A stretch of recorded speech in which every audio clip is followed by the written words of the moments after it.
मान्यवर, एक सदस्य द्वारा कहा गया कि ये मिसलीडिंग है कि पुराने कानून में 2013 के जो अमेंडमेंट्स थे उसमें अपील का प्रोविजन था। अब मैं कहना चाहता हूं 83(9) उसमें अधिकरण द्वारा किए गए किसी भी विनिश्चय का आदेश विरुद्ध, चाहे वो अंतरिम हो या फाइनल, इस पर अपील नहीं हो सकती। इसका मतलब अपील का प्रोविजन आपने रखा ही नहीं था। सिविल न्यायालय, राजस्व कोर्ट और अन्य प्राधिकरण उसके अधिकार क्षेत्र पर भी प्रतिबंध लगा दिएगा। और सरकारी अधिसूचना जो बाद में वक्फ बोर्ड और वक्फ परिषद के एडवाइस से होगी, इसको भी कोई चुनौती नहीं दे सकता। मान्यवर, मुझे ये बताओ कि अभी अभी फैशन है संविधान लहराने की। ये संविधान के हिसाब से सरकार का या किसी भी निजी संस्था का कोई भी फैसला मान्यवर कायदे की कोर्ट से बाहर कैसे हो सकता है? कोई भी फैसला हो, ये देश की अदालत वो फैसले तक रुचि नहीं रखेगी। नागरिक ग्रीवेंसेस लेकर कहां जाएंगे? जिसकी भूमि हड़प कर ली गई वो कहां जाएगा? ऐसा नहीं चलेगा। आपकी वोट बैंक के लिए आपने किया था, हम खारिज कर रहे हैं, हम खारिज कर रहे हैं। ऐसा नहीं चलेगा। अदालत में जाइए, जिसको ग्रीवेंसेस है इधर और साइड से, और अदालत न्याय करेगी। न्याय के लिए तो अदालतें बनी हैं। और मान्यवर, यहां एक सदस्य ने कह दिया माइनॉरिटी इस कानून को स्वीकार नहीं करेगी। क्या धमकाना चाहते हो भाई? संसद का कानून है, सबको स्वीकार करना पड़ेगा। स्वीकार नहीं करेंगे मतलब क्या है? कैसे बोल सकते हैं कोई? हम कानून को स्वीकार नहीं करेंगे। एक कानून भारत सरकार का है, हर एक पर बंधन करता होगा और इसको स्वीकार करना पड़ेगा। मान्यवर, ये हमने तो खैर वक्फ को छेड़खानी नहीं की। वक्फ बोर्ड और वक्फ परिषद के अंदर बदलाव किया है, मगर वक्फ के लिए भी क्या क्या जजमेंट आए। सैयद फजल पुकोया थंगल बनाम भारत संघ 10/11/28 को केरल उच्च न्यायालय ने उन्होंने कहा वक्फ बोर्ड एक स्टैट्यूटरी बॉडी है, यह मुस्लिम समुदाय का प्रतिनिधि निकाय नहीं है। इसका फंक्शनिंग मान्यवर एडमिनिस्ट्रेटिव है। धार्मिक क्रियाकलापों को तो वक्फ ने करना है, चाहे कब्रिस्तान हो, चाहे दरगाह हो, चाहे मस्जिद हो, चाहे चैरिटी का काम, वो वक्फ बोर्ड को नहीं करना है भाई। ये केरल हाईकोर्ट ने किया।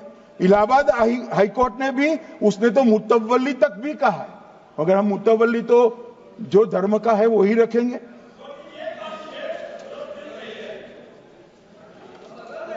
मान्यवर, इन्होंने कहा एक मुतवल्ली के कर्तव्य विशुद्ध रूप से धर्म निरपेक्ष कैरेक्टर है, मगर हम मुतवल्ली को छू नहीं रहे। मान्यवर, ये कह रहे थे कि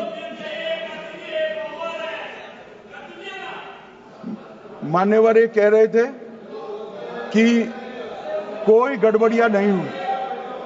मान्यवर,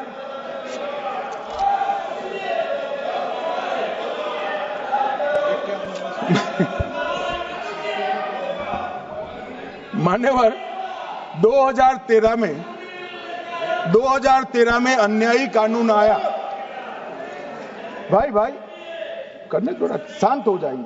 ये 26 के कारण डरे हुए और कुछ कारण नहीं। चुनाव जो है ना अक्टूबर में, 25 में जो चुनाव है इसके कारण मान्यवर, भाई बैठ जाओ।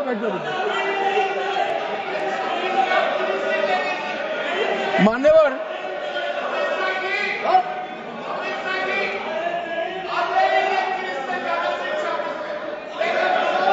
बैठ जाओ। बंगाल में आकर कहूंगा ये राजनीतिक हिसाब किताब का अखाड़ा नहीं है, छाती पर ठोक कर कहूंगा ज्यादा सीधा है।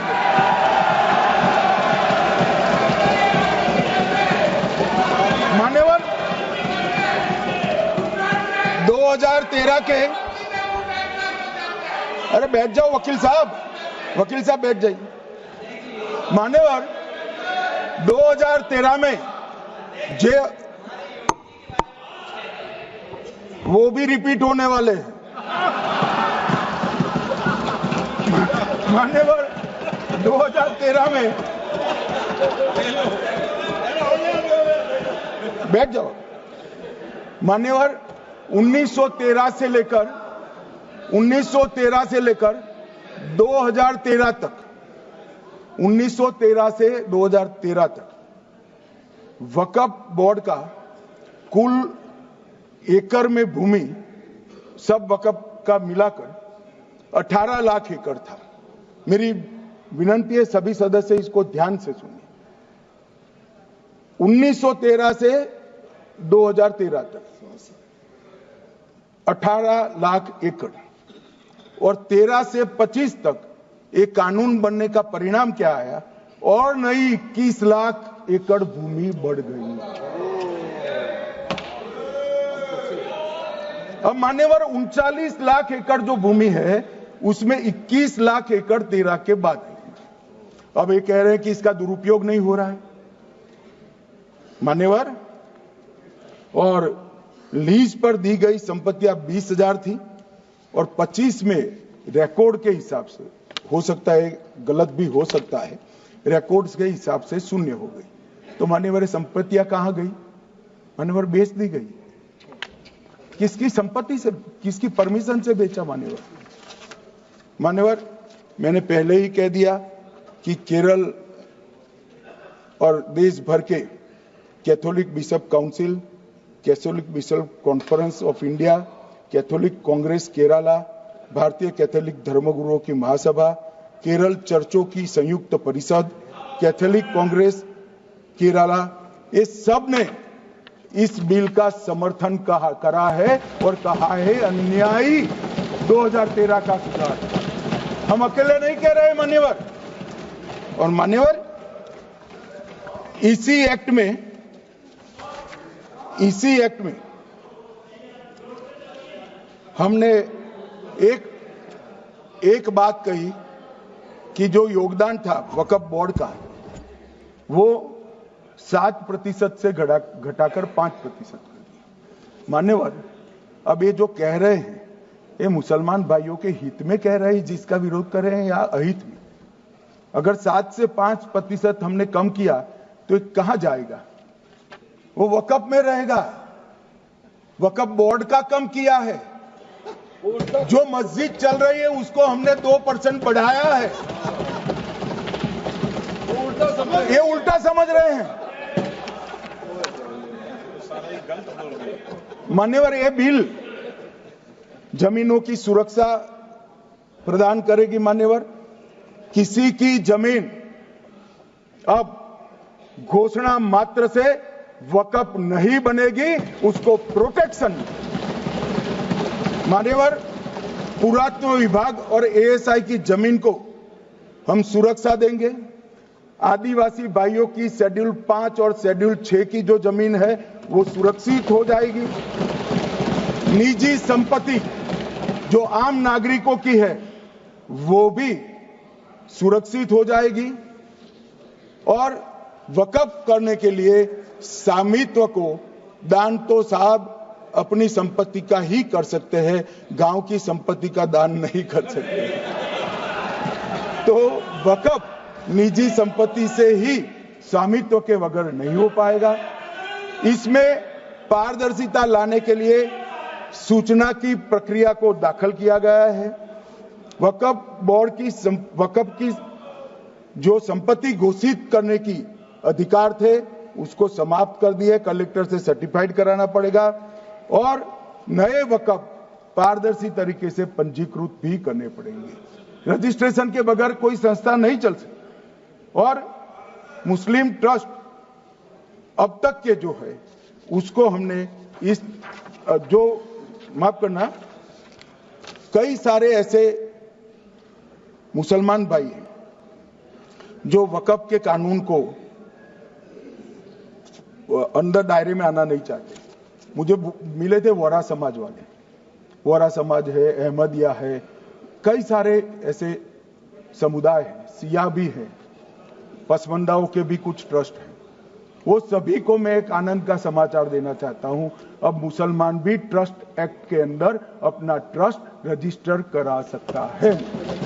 इसके लिए कंपलसरी नहीं है कि वो वक़्फ़ के कानून में भी जाए, चैरिटी कमिश्नर एक्ट के तहत वो करने वाला है। मान्यवर, भूमि के रिकॉर्ड का कार्यालय होगा, समाचार पत्र और क्षेत्रीय भाषाओं में इसकी एडवर्टाइज दी जाएगी। ढेर सारे प्रावधान मान्यवर इसके अंदर किए हैं। महिला, सिया, पसमंदा, वोरा, अहमदिया, उनका हमने समावेश किया ही है।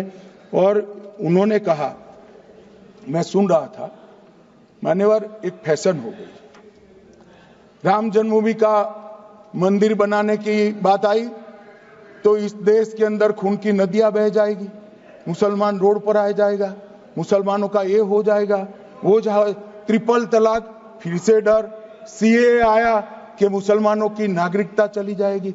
जिन जिन ने भाषण किया है, एक मुसलमान की नागरिकता गई है तो बता दो। मुसलमान भी जानता है। और मैं तो आपके माध्यम से देश के मुसलमानों को अपील करना चाहता हूं, मान्यवर, मैंने बहुत झेला है। ये कहते थे कि सीए कानून मुसलमानों की नागरिकता लेने 2 साल हो गए, एक भी मुसलमान की नागरिकता गई है तो सदन के पटल पर रखी। कितना झूठ फैलाया इन्होंने। मान्यवर, धारा 370 हटाई, ये कह रहे थे मुसलमानों का ये हो जाएगा, वो हो जाएगा, फिर से उमर अब्दुल्ला जीत कर आज शासन करें। आतंकवाद समाप्त हो गया, विकास शुरू हो गया, पर्यटन बढ़ गया। मान्यवर, एक कांग्रेस पार्टी और उसके साथियों ने मुसलमान भाइयों को डरा डरा कर अपनी वोट बैंक खड़ी करने का काम किया। हम नहीं डरा रहे मुसलमानों को, आप डरा रहे हो भाई। आप कह रहे हो ये हो जाएगा। मैं कहता हूं इस देश के नागरिक को किसी भी धर्म का हो कोई आंच नहीं आएगी। मान्यवर, ये नरेंद्र मोदी सरकार का सोच। मान्यवर,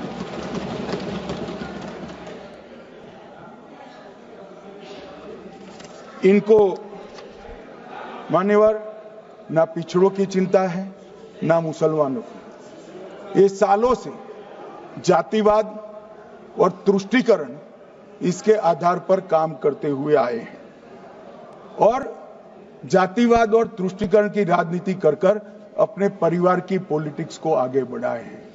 मगर 2014 से मान्यवर जातिवाद, तुष्टीकरण और परिवारवाद को एक साथ नरेंद्र मोदी ने समाप्त कर कर विकास की राजनीति इस देश में प्रस्तावित की।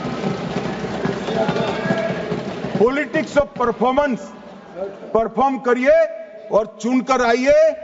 3 टर्म मोदी जी को चुना है और 3 टर्म भारतीय जनता पार्टी की सरकार रहने वाली है। मेरी बात ठीक कर। मान्यवर, अंत में मैं किरण जी को बहुत बहुत बधाई देना चाहता हूं कि बहुत अभ्यास कर सारे दूषणों को निकालकर वक्फ कानून को शुद्ध, पारदर्शी और उद्देश्यों को समर्पित बनाने का काम रिज्जू साहब लेकर आए हैं। मैं इसका समर्थन करता हूं। ईटी मोहम्मद बशीर, आप कुछ बोलना चाहते थे? छोड़िए, गृह मंत्री जी ने विषय रख दिया। मेरा नाम सर माननीय वेणुगोपाल जी ने लिया था और सर मैंने बड़ा स्पष्टता से सर कह दिया था। ईटी मोहम्मद बशीर बाद में करो। ईटी मोहम्मद बशीर छोड़िए। ईटी मोहम्मद बशीर